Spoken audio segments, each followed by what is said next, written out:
What's up guys, Alex here, and before you asked, the box score on your screen is not fake. The Clippers were actually trailing the Mavericks by 50 points at halftime today. The Clippers really looked as if they put what happened in last year's playoffs behind them, as they beat arguably their two biggest competitors in the Western Conference in the Lakers and Nuggets to open the season. But today, they somehow looked even worse than they did when they blew a 3-1 lead to the Nuggets in the conference semifinals last year to the tune of the worst halftime deficit in NBA history. 50-point losses in the NBA are pretty rare, and they're usually by a tanking team that just doesn't really have anything to play for.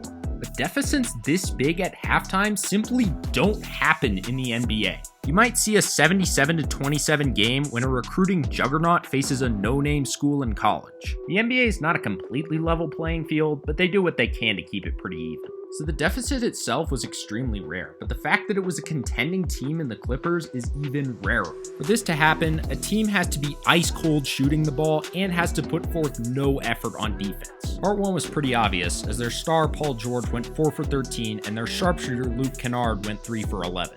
And part 2 followed suit, as once their shots didn't go down, the Clippers decided that they couldn't come back and save the game like the Nuggets did to them 3 times in a row last year. Giving up this early in the game was not only pathetic, but it's also indicative of some of the problems they had last year sticking around. Clippers didn't have a ton of continuity last year going into the playoffs because their stars decided to take games off due to quote-unquote load management, and it cost them in the playoffs. When they were together last year, the Clippers showed flashes of greatness that led odds makers to believe that they were the favorite to win the NBA title. But their lack of continuity prevented them from performing at their peaks in the playoffs and caused problems in the locker room. They didn't literally take the game off today, but they might as well have, as they came out not ready to play the game of basketball. And if someone stepped up as a leader of this team, they wouldn't be losing like this or having problems in the locker room. And speaking of the leadership that they don't have, Kawhi Leonard didn't play in this game because he took a shot to the face from Serge Ibaka on Friday and had to have 8 stitches in his mouth. This should tell you 2 things about Kawhi.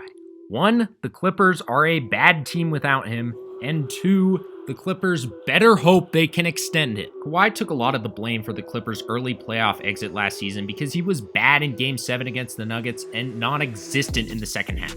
But in reality, Kawhi was pretty good in Games 1 through 6, but his teammates were pathetic throughout. And in the offseason, the Clippers arguably got worse and didn't address their need for a playmaker. And even though it's only 1 game, the Clippers proved today that they would be a bottom feeder without Kawhi Leonard. So whether Kawhi stays or not, they've tied their future down to Paul George because they signed him to a 4-year extension, who, by the way, they traded a ton of draft picks for, so if Kawhi leaves, they can't really rebuild. The takeaways here for the Clippers are, 1, get on your knees and beg Kawhi to stay, and 2, don't do any more load management because your team needs reps together. And at the trade deadline, they better get someone who can be a playmaker on the court and be a leader off the court. So those are my takeaways on the Clippers' 50-point halftime deficit to the Mavericks today. Let me know what you guys thought of it in the comments section. If you liked this video, or even if you didn't, probably because you're a Clippers fan, don't forget to drop a like. It really helps me out. And if you haven't yet already, subscribe to the channel for more NBA content like this. And other than that, peace out, y'all.